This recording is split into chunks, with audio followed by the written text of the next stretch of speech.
Haribo, thank you so much for wonderful Kirtan. Thank you, Priyanka. Thank you, Akshay. Awesome. Thank you. It was awesome, Kirtan. Yeah. Thank you. Thank you. Hare Krishna, everyone. Thank you for being with us this Friday evening.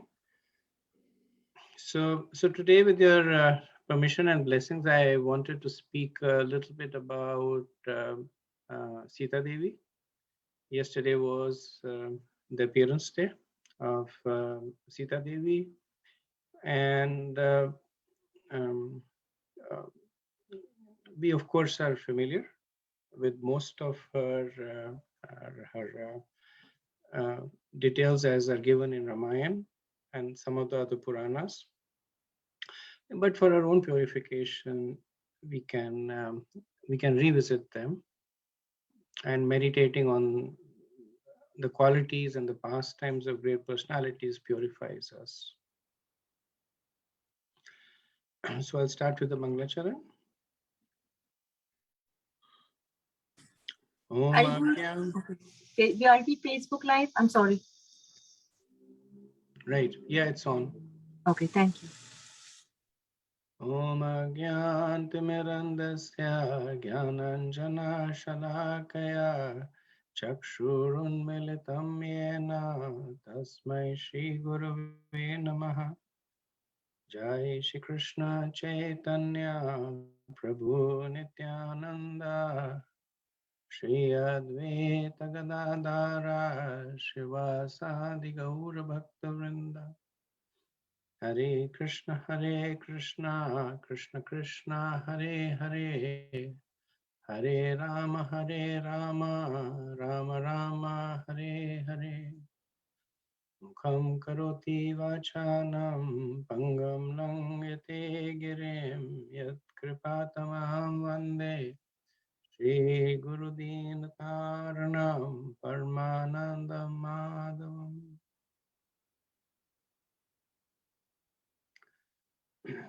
So Srimati Sita Devi, as we know, is the eternal consort of Lord Ram, and she's Lakshmi Devi. Just like Lord Ram is Narayan, Sita Devi is Lakshmi Devi. And details about her are given along with the pastimes of Lord Ram in Valmiki Ramayana, in Adhyatmik Ramayana, also appears in Brahmavaivarta Purana, also appears in Kurma Purana. So I've kind of collected pastimes from different sources, and it's a little bit tricky because different Puranas talk about possibly different kalpas, but nevertheless they're the personalities of the same person. They're the pastimes of the same personality. So as I mentioned earlier, that Sita Devi is considered to be the eternal consort of Lord Narayan. Lord Narayan has two Shaktis. He has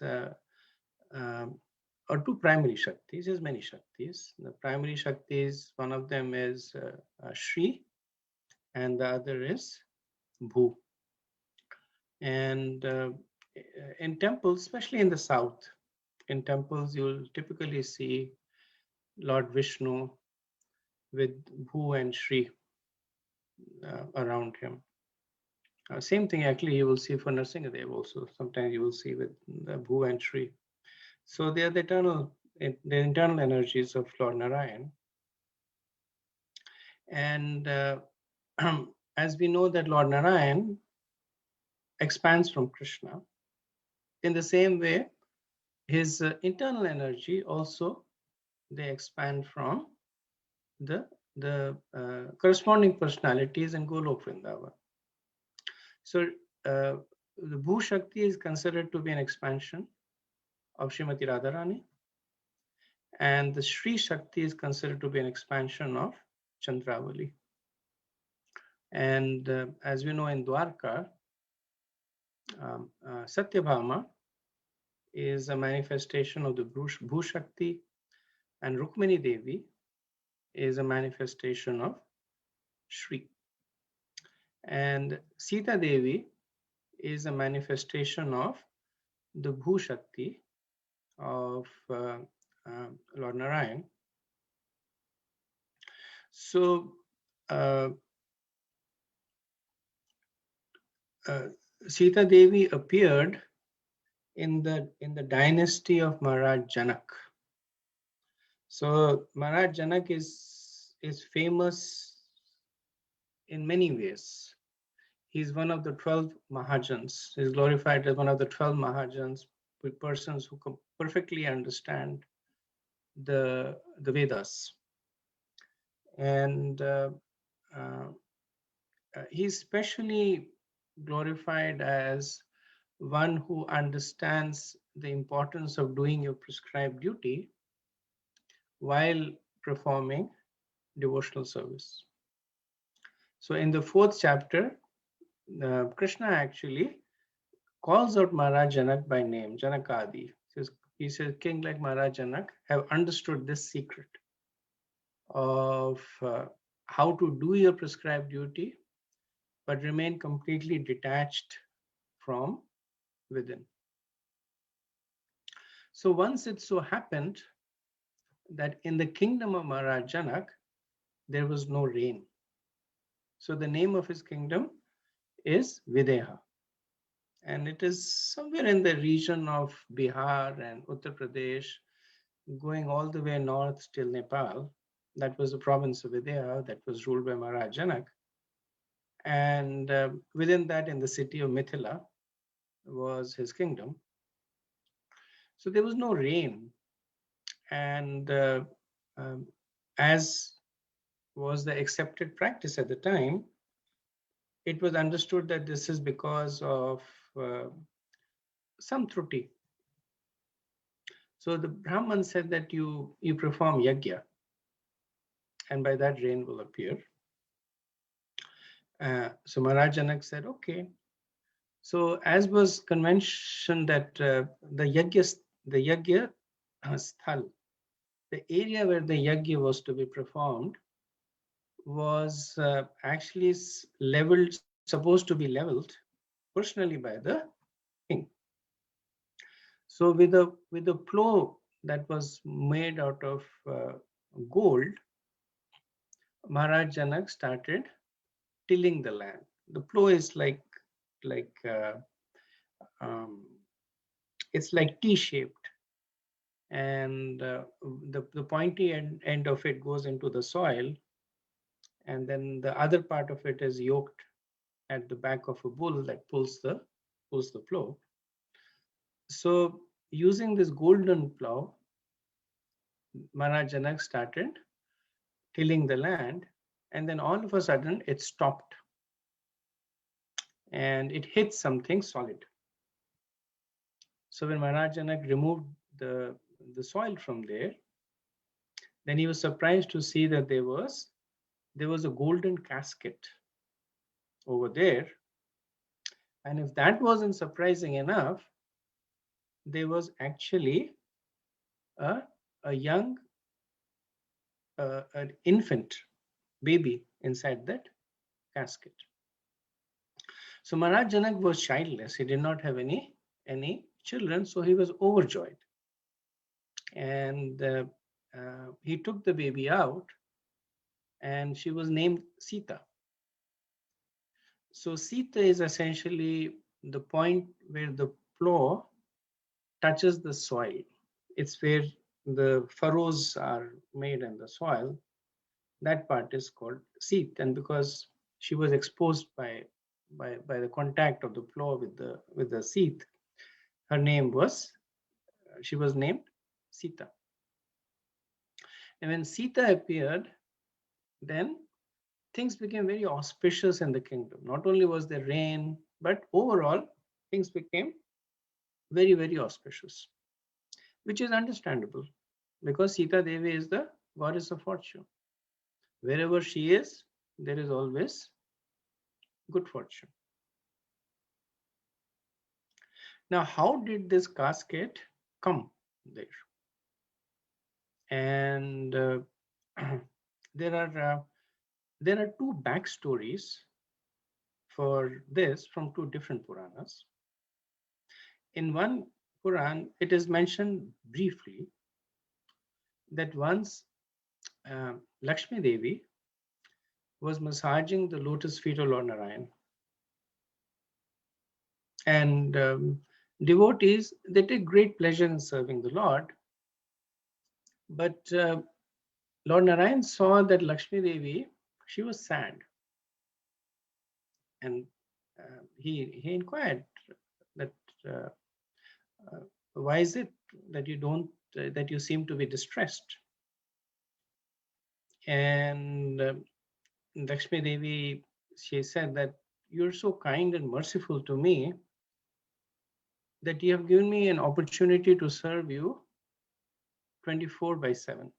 She didn't use the same words, but basically said that I have almost unlimited opportunities to serve you. You're so kind that you've given me this opportunity, but there is one thing that I don't have.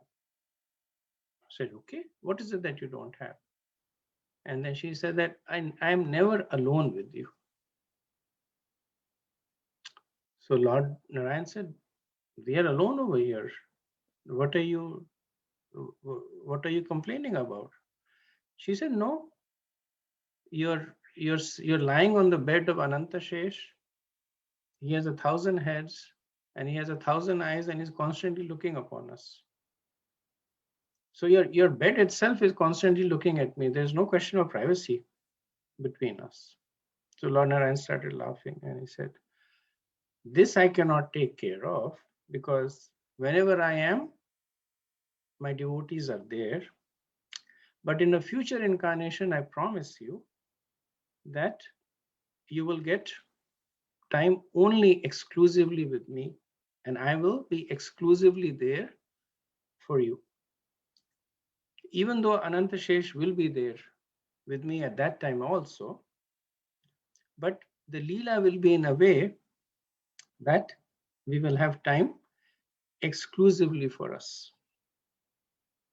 And that, of course, manifests as the 14 years that Lord Ram and Mother Sita were exiled in the jungle. Because as a king, Lord Ram never had time for himself. He was basically considered himself as a servant to his praja. But when he was in the jungle, then he had no responsibilities. So he was there, Sita Devi was there, and they were happily living in the ashram. And Anantashesh was there as Lakshman, but he was guarding them from a distance. So that is one related pastime in the Puranas. I don't know the name of the Puranas. Where this Puran is, this pastime is from, because the person speaking it didn't give the reference. Maybe from Brahmavaivarta Purana, but not 100% sure. Now, the second, which I know is actually from Brahmavaivarta Puran, is it's both in Brahmavaivarta Puran and it is there in Valmiki Ramayana also. This is in the 56th chapter of the Aranyakand. So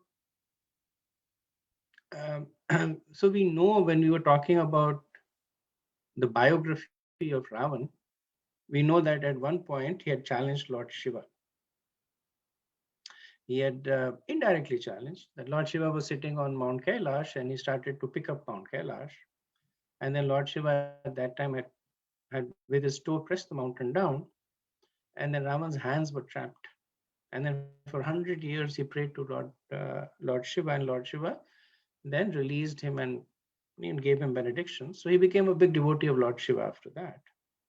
So every day morning he would go to the to the to the lake where there were blue lotus flowers, and he would pick those flowers and offer them to Lord Shiva. So one day he went to the lake, and on one of the lotus flowers, he saw a very, very beautiful girl. And um, and Ravan was surprised. And the girl was so beautiful that he became completely enchanted in a fatherly way, which is unusual for Ravan. He's a lusty person. But um, she was, of course, an infant. So he took the infant in his arms and gave it to his wife, Mandodari. So Mandodari, uh, she could understand that it is not usual for children to appear on lotus flowers. There is something more going on behind it. So she called the various priests and astrologers, and they looked at different things. And then they said that uh, this girl will be the cause of the death of your husband. And she will also be the cause of the destruction of his dynasty. So Mandodari was naturally very upset. But I guess she could have killed the girl, but the girl being a child, and I guess she had some motherly compassion in her. She said that she told the soldiers that to take this girl in a casket and you bury her somewhere. And then she cursed the girl. So she said, so the Mandodari's curse was that, "O faithless girl, you will thrive only in a house where the householder is in complete control of the senses, where an emperor lives like a hermit, and even though he is wealthy and supreme by himself, he cares nothing for the wealth. He views the whole world and people with an impartial attitude." So, so Mandodari's curse was spoken in a way to condemn Sita Devi, because when she spoke about all these qualities, then in her mind, no one could have those qualities, because householders are uh, famous for being subservient to their senses. When they move to the other ashrams, when they become vanaprasthas or sannyasis, then they begin to conquer their senses. But the grahastha ashram is one where they indulge in the senses. And what was the extent of the sense control? She said that even though the person is an emperor, he lives like a hermit. So he has everything, but he does not consider anything to belong to him. So she considered that such a person would not exist. So she cursed that you will thrive only in the house of such a person.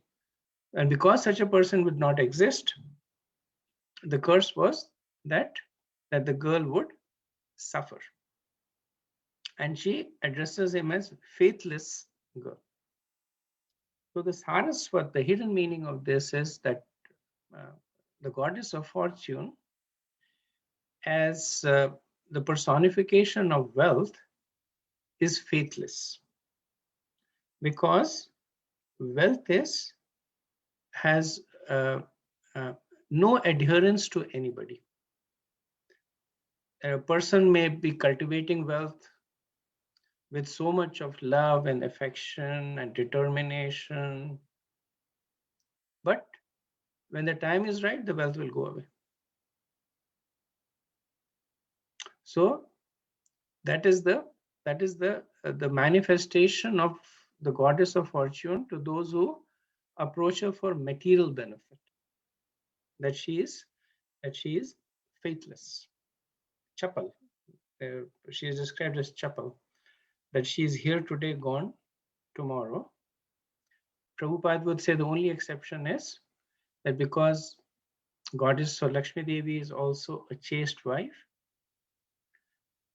she will, when we're in a house where her husband stays, there she stays. Then she is not chapal, she is sthir, she is fixed over there. Because a wife, one who is chaste, will always stay with the husband. So that's why in the houses of where Lord Vishnu or Krishna is worshipped, Lakshmi Devi stays there. Now the Vaishnavas, they don't care much about wealth per se, or even if they get the wealth, they use it in the service of Lord Vishnu. So so Prabhupada would say that that the goddess of fortune is eagerly waiting to be called upon in the service of Vaishnavas. But the Vaishnavas are neglectful of her because they are only absorbed in the service of the personality of Godhead. So when Mandodari cursed the little child, she told her servants that go far away and bury the casket in some barren field and let nature take its course. Now, as fate would have it, they actually buried the casket in the behind the palace of Maharaj Janak. And Maharaj Janak, he actually fulfilled all the conditions that were placed by the curse of Mandodari. That he was a householder but in control of his senses. He was a king, but he lived with complete detachment. He was supremely wealthy, but he did not consider any wealth for his own enjoyment, but only that of the others. And he had an impartial attitude towards everybody, friend and foe. So because of this, when Sita Devi appeared in the family of Maharaj Janak, then she manifested completely as the goddess of fortune, and things became very, very opulent. Now, while Sita Devi is growing in the house of Maharaj Janak, Lord Ram is growing in the house of Maharaj Dasharath. So just like Lord Ram, he is born on the 9th day of the lunar month. Sita Devi is also born on the 9th day. Like yesterday was Navami. Today is Dashmi, and tomorrow is Ekadashi. So she was born on the 9th day of the Vaishakha Mass. Lord Ram was born in Chaitra Mass. So in the Ramayana, we know that when Lord Ram was 16 years of age, then Vishwamitra came to Dasharath, and then he requested for Lord Ram's help in fighting the demons who were disturbing the sacrifices. And then that pastime happened. The Ram and Lakshman went, and Vishwamitra, he initially taught them the art of releasing divine weapons. And then Lord Ram, he kills Tarka and Subahu, and Marichi is hit by the arrow and falls several thousands of miles away.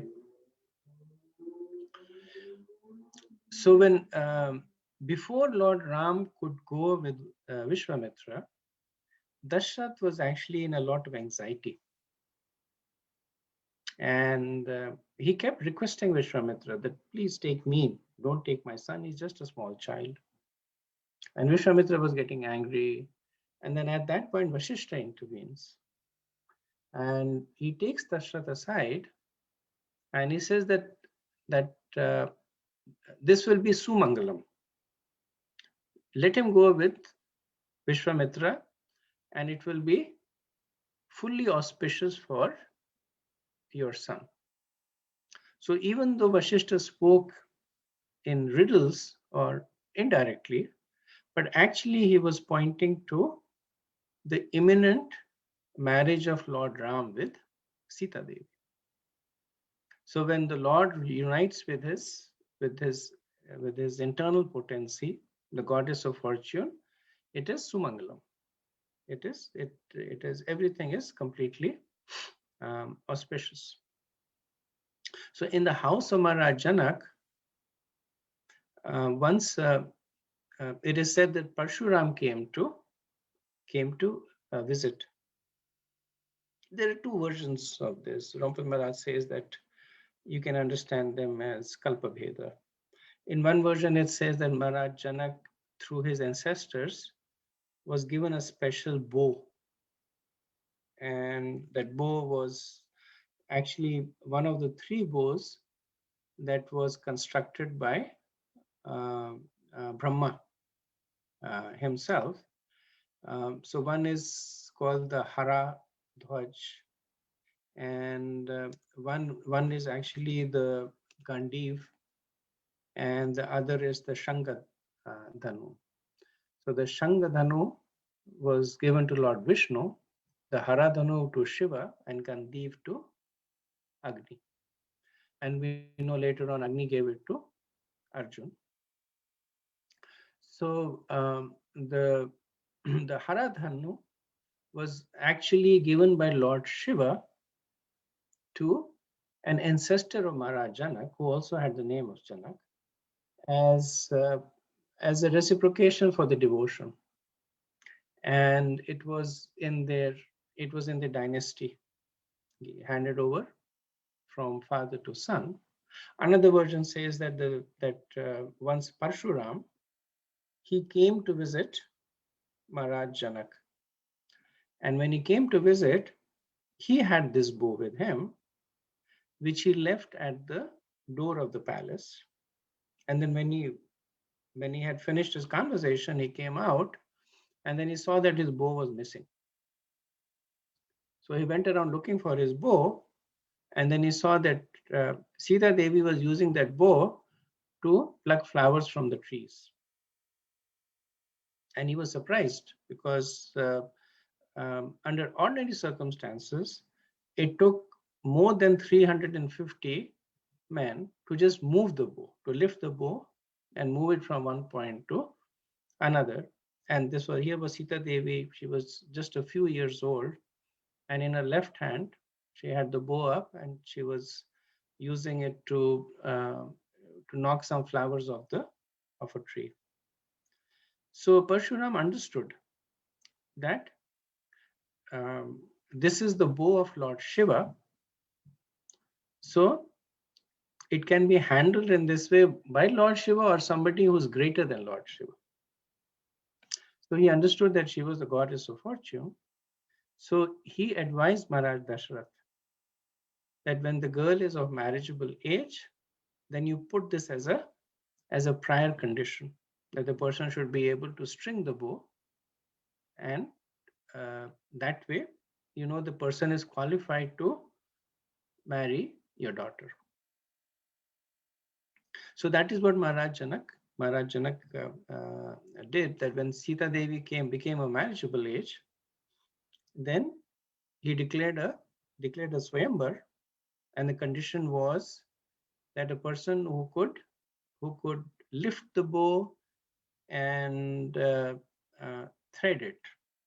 So the bow has it's called a prachang, I believe, thing on which the arrows are there, and you have to bend the bow and loop it over the end of the bow. So anyone who can do that will be qualified to marry his daughter.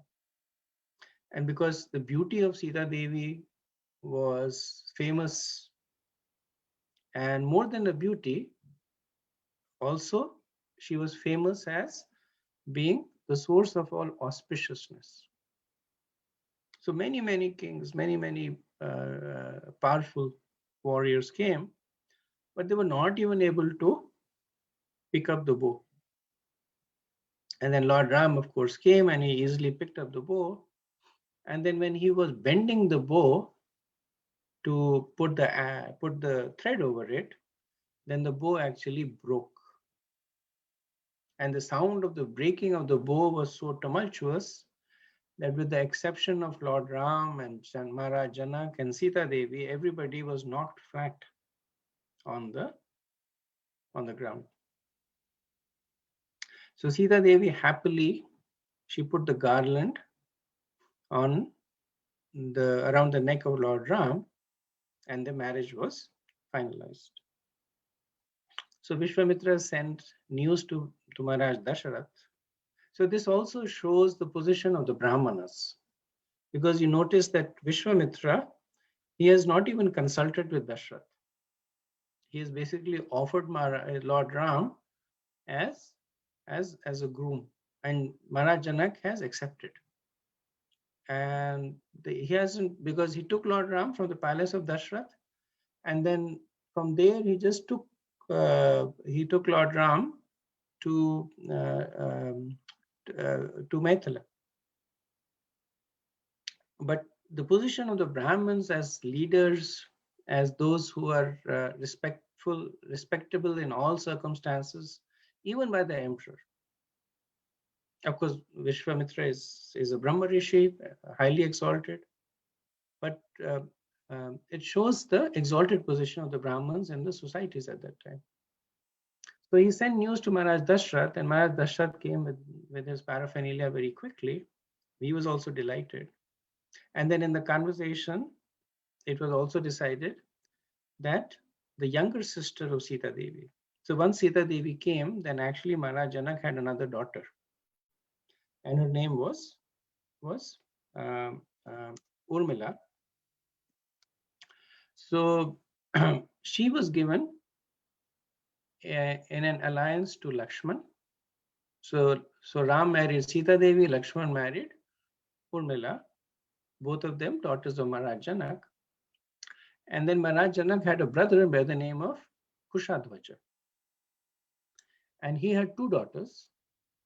So one of the daughters' name was Mandavi, and the other daughter was Shrutakirti. So Mandavi married Bharat, and Shrutakirti married Shatrughan. So in this way, the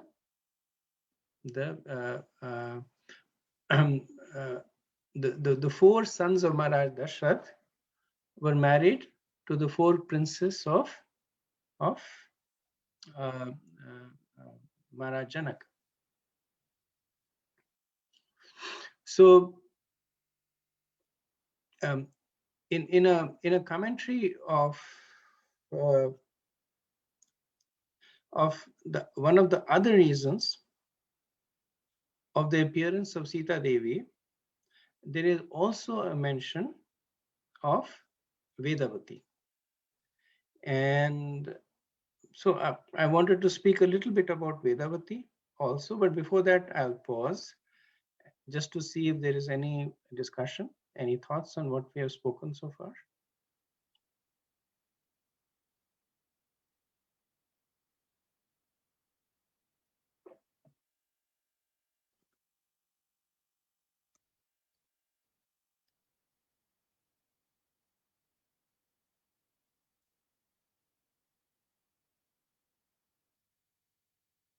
Okay, if not, then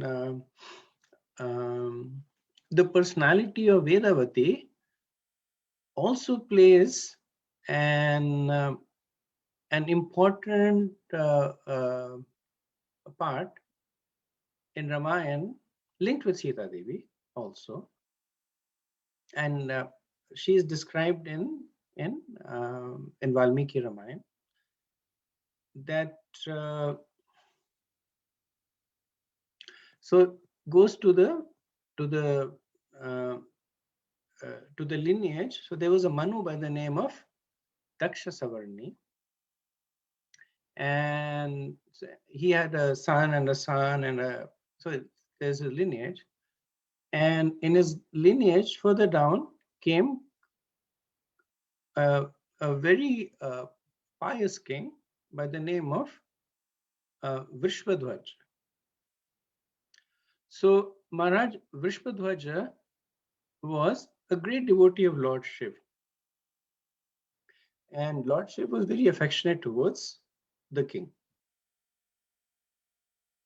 So he became so attached to the worship of Lord Shiv that he actually forbade the worship of anyone other than Lord Shiv, including that of Lord Vishnu. So because of this, the Devas were actually very angry at him. And especially Surya Dev, he became very angry. So he cursed King Vishwadhwaja, saying that because you are neglecting the worship of Lord Vishnu, you will become, you will, all good fortune will leave you. So when Lord Shiv heard about this curse against his devotee, he became very angry. So he picked up his Trishul and he ran towards Lord Surya to kill him. And Surya Dev, seeing Lord Shiva coming with all his fury, he took shelter of his father, Kashyap Rishi. And Kashyap Rishi said, not much I can do to protect you against Shiv, let's go to Brahma. So the two of them went to Brahma, and Brahma said, not much that I can do to protect you from Shiva, let's go to Lord Vishnu. So they all went to Vaikuntha and stood in front of Lord Vishnu asking for protection. Now in the meantime, Lord Shiva, he is also searching for Vrishvadhwaj, and Lord Shiva is the greatest of mystics. So he knows that he has gone to Vaikuntha, so he also comes to Vaikuntha.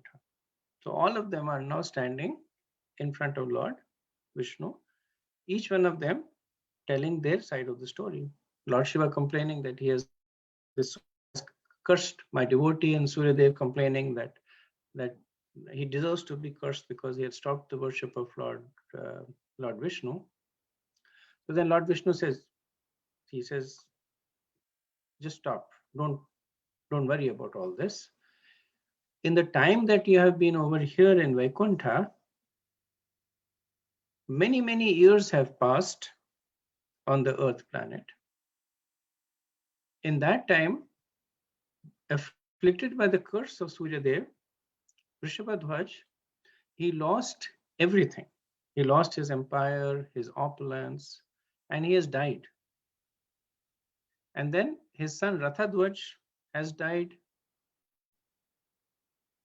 And Rathadhwaj had two sons, Dharmadhwaj and Kushathwaj. And unlike their father and grandfather, they became worshippers of Lord Vishnu. So right now they are performing severe austerities in order to once again get Lakshmi Devi in their lineage, in their dynasty, essentially to reverse the curse of Suryadev. So Lord Vishnu told them, and everybody went back. Lordship said, well, if my devotee is already gone, what's the point? Suryadev went back also. Now, in the meantime, because of this intense tapasya by Kushadhwaj and Dharmadhwaj, an Amsha of Lakshmi Devi was born from Malavati, the wife of Kushadwaj. And because as soon as she was born, she was reciting the hymns from the Vedas, her name was Vedavati. So when Vedavati was born, there was a celestial voice, an Akashvani, which said that Vedavati is destined to be the wife of Lord Vishnu. And on hearing this, Vedavati, she left her family. Her father Kushadvas is actually killed or actually eaten by a man-eating Rakshas. And Vedavati leaves the house and she goes to the Gandhamadan mountains to perform intense tapasya over there. And this is where we know when she was performing austerities, then she was spotted by Ravan. He was traveling in the sky on his Pushpak Viman, and he came and tried to molest her. And at that time, Vedavati, she curses Ravan, saying that you have spoiled my austerities, so I'll give up this body, but I will also be the cause of your death.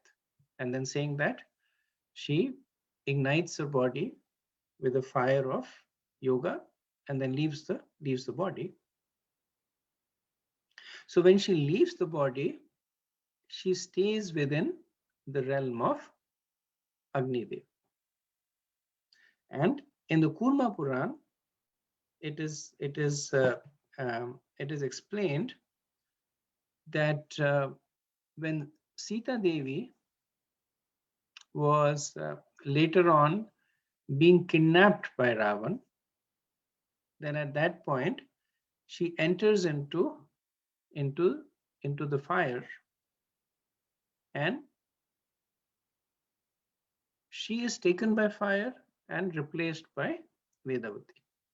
Vedavati is also known as Maya Sita or Chaya Sita. So when Ravan kidnaps Sita Devi, he does not kidnap Sita Devi, the personality of Godhead, but her Amsha, Vedavati. And for 1 year, it was Vedavati who was held captive by Ravan. Later on, when Lord Ram defeats Ravan and kills, and Sita Devi's presence comes in front of him, then Lord Ram does not even look at her, because Lord Ram was Maryada Purushottam. So he would not look at any woman other than his wife. And of course, he recognized that this is not Sita Devi, but Vedavati. So he did not even look at her. And when Sita Devi did the Agni Pariksha, then Agni Dev did the reverse switch. That Vedavati was taken and the original Sita Devi appeared, and Lord Ram, he happily took her back to Ayodhya. So it is also said that the same Vedavati appeared as Draupadi in Dwapar Yuga, and the same Vedavati also appeared as Tulsi Devi. So the personality of Vedavati is called Trihayani. That in 3 ages she appears. In Satyug she appears as Tulsi Devi. In Treta she appears as Vedavati and Maya Sita, and in Dwapar she appears as Draupadi.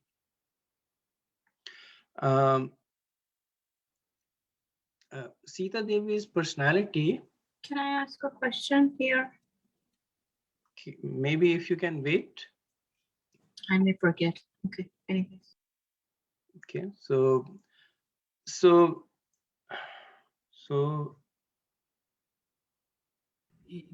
Treta Yuga,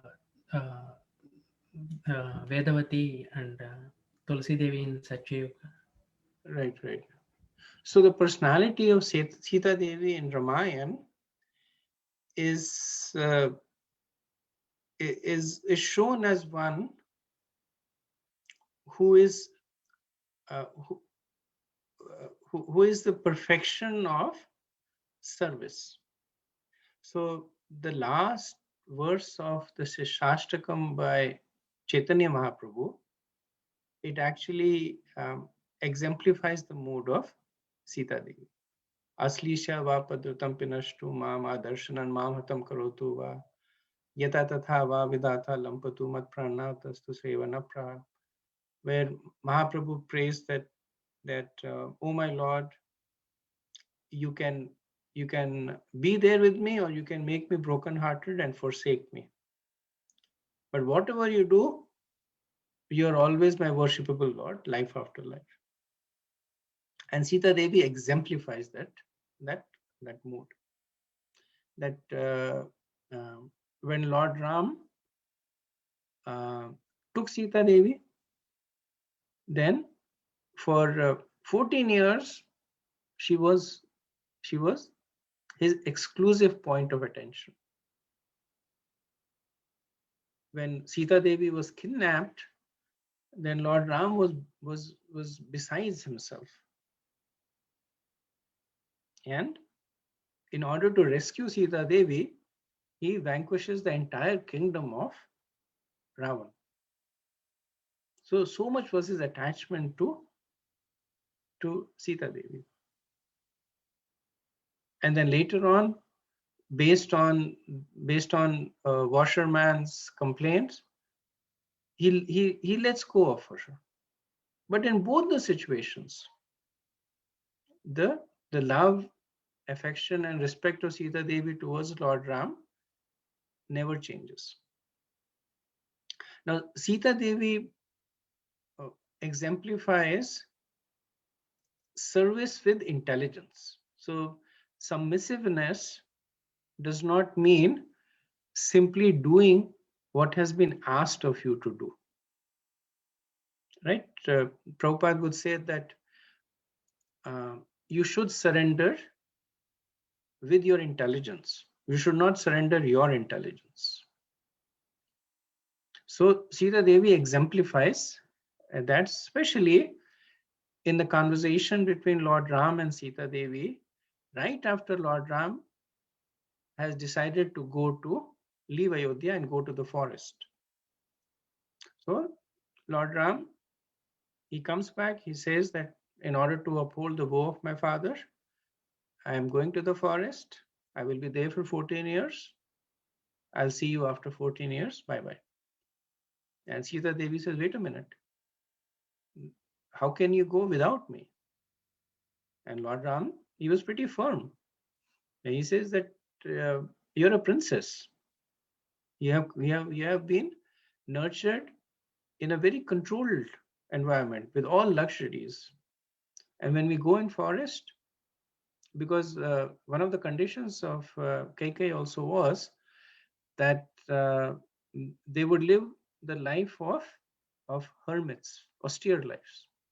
They would wear tree bark as clothes. They would be barefooted. So he said that I'll be leading that kind of a life. You're not used to that kind of a life. There are thorns and pebbles in the forest. When it is hot, the ground is burning. There are dangerous animals there.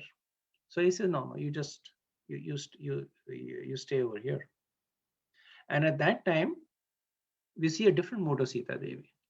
She is seen as chastising Lord Ram. She says that when you came to my house and asked for my hand, what did you promise my father? Lord Ram said, I promised that I will take care of you. And she said, is this how you're taking care of me? By making me give up my own dharma?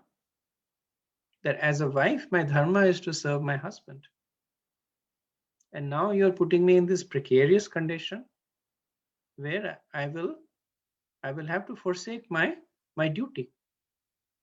So is this how you are holding your promise to my father? and then you call yourself as one who follows the codes of dharma. So tell me, where does it say that a husband should leave the wife and go? And she completely defeated Lord Ram.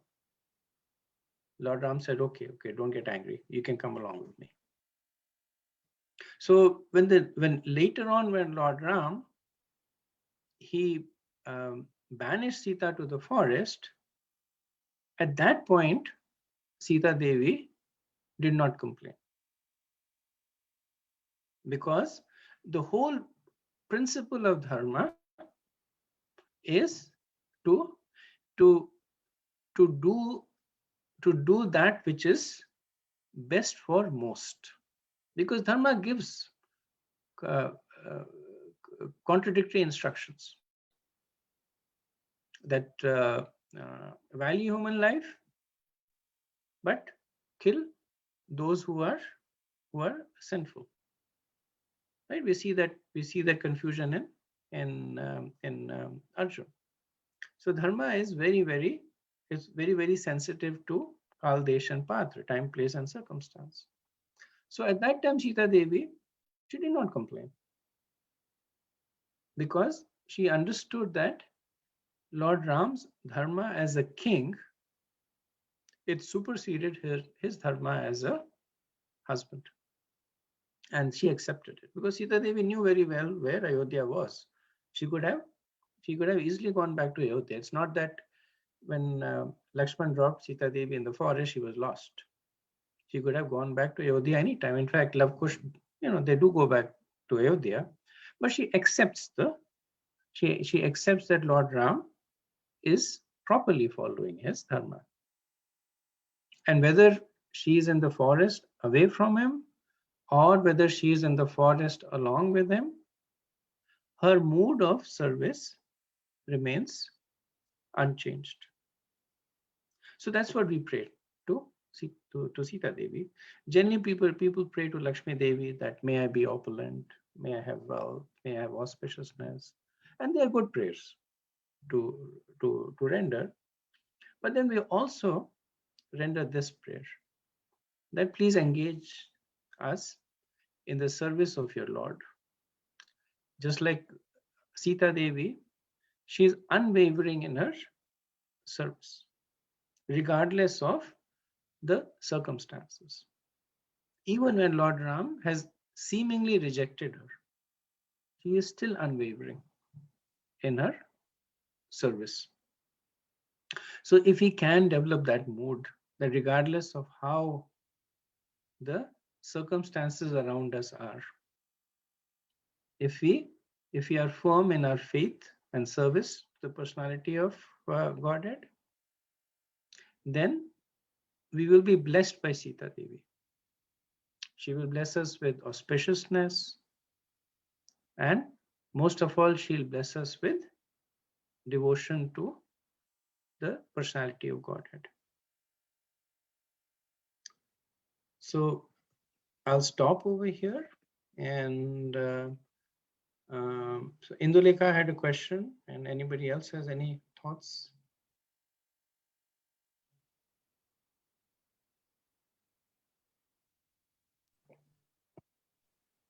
Yeah, I just had a question about Tulsi Devi, Vedavati.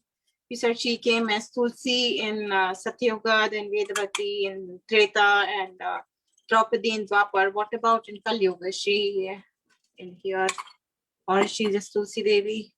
And I had understood that Tulsi Devi is expansion of Vrinda Devi. So how did the two reconcile?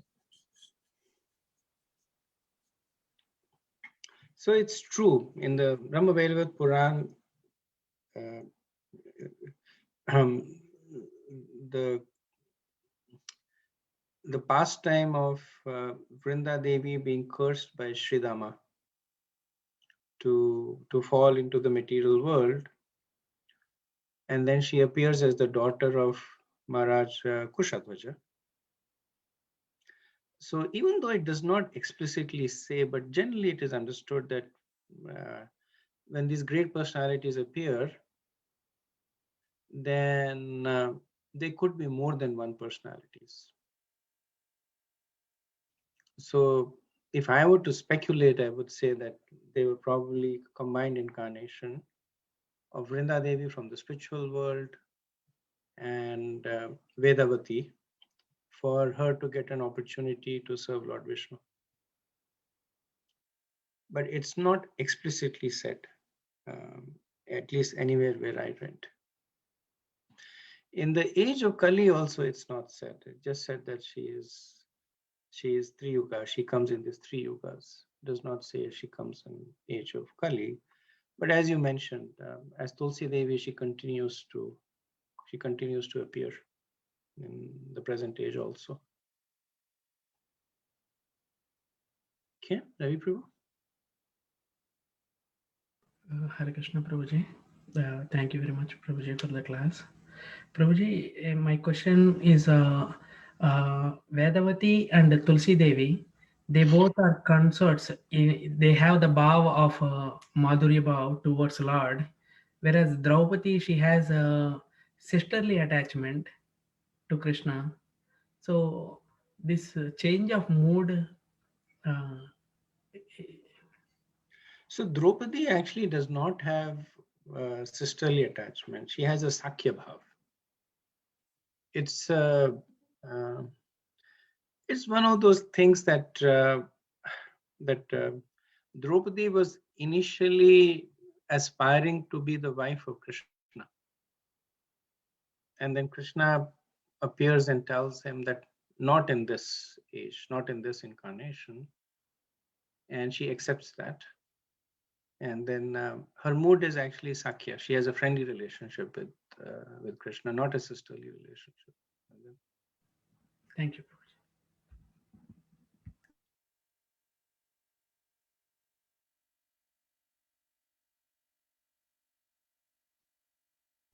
Okay. Rajneesh has a question, but we are not seeing him. Just see his hand. Rajneesh, yes, I see his hand. Yes. Hare Krishna, Prabhuji. Then with Pranam. Thank you, Prabhuji, for a wonderful class. You always tell us so wonderful pastimes, even though we think that we know a lot of about these personalities, but then based on your research and there's so much nectar, we always get to hear something new. So thank you for that. My question, Prabhuji, like you told about Sita Devi's birth on that lotus flower in where Ravana was. But we never heard that, and we always knew that she was found by Janaka, and that's why he is Janaka was her father. So was she Prabhuji born Sita Mata, or did she just appeared on that flower? What is the? She appeared. So this was actually this pastime comes in the context of the life of Vedavati. So even though we say that Sita Devi was switched with Vedavati at the time of the kidnapping, one of the understandings also is that Vedavati accompanies Sita Devi. Just like Indulekha was asking about Tulsi Devi and Vedavati, that Tulsi Devi is an Nitya Siddha, an eternally pure devotee, and Vedavati accompanies her when she appears on the planet. Of course, Tulsi Devi appears as a result of curse. Lakshmi Devi appears out of her free will. But this particular, because Vedavati had cursed Ravan that I will be the cause of the destruction of you and your entire dynasty. So when she appeared in the lotus flower in the pond of Ravan, then Mandodari, with the help of the Brahmins, she is told about all these antecedents. That this is what happened, and this girl is essentially because of the curse, this girl has appeared to destroy her husband. So that personality is actually described as Vedavati, and Vedavati is the one who is taken and buried in the backyard of Maharaj Janak, and Maharaj Janak basically uncovers her and then she is named Sita. So either she was always Sita Devi and Vedavati, or at some point she became an amsha of Sita Devi. But Vedavati's position is described as being an amsha, as being a portion of the goddess of fortune. Thank you, Prabhuji. That helps. Some of these pastimes are a little confusing. It's difficult to reconcile all of them completely. Sure, Prabhuji.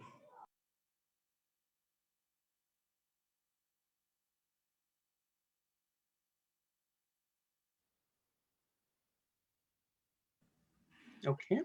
Hare So, Krishna Prabhuji. In line of what Rajesh Prabhu is saying, I also wanted to thank Prabhuji because these are many of the mysteries. At least because of your mercy, we are in a position to accept it. Our partial understandings we can accept and refine at later point of time. That kind of maturity you have given us. So I wanted to thank you for that, Prabhuji. thank you, Prabhu. Actually, this is a class by Bhakti Charu Maharaj. Bhakti Charu Maharaj gives a class on Sita Devi, and he speaks about her. And a few years ago, Rampad Maharaj had actually sent uh, um, a bunch of documents on the position of Sita Devi, which I had. So I used these two as the source for this, which is why I'm not fully being able to reconcile, because one is from Rampad Maharaj, one is from Bhakti Charu Maharaj. Not to say that they're disagreeing, but they have different sources. Rampad Maharaj is mostly from Valmiki Ramayana, and Bhakti Charu Maharaj, he spoke a little bit from different scriptures. He spoke from there. But yeah, I think by mercy of our predecessor acharyas, we get, as you were saying, a little bit more deeper understanding, and it also it also, at least for me, it's enlivening that you get to know more about the personalities that you love and respect and adore. You get to know more about them. So it's enlivening from that perspective. Okay, so if there are no more discussion, then we will stop the discussion now, and we will chant one round. After that, we will have Narsingadev prayers by Rekha Mataji, right? Okay. So if you can unmute yourself, get your bead bags out, and we'll chant. Let me get my japmala also.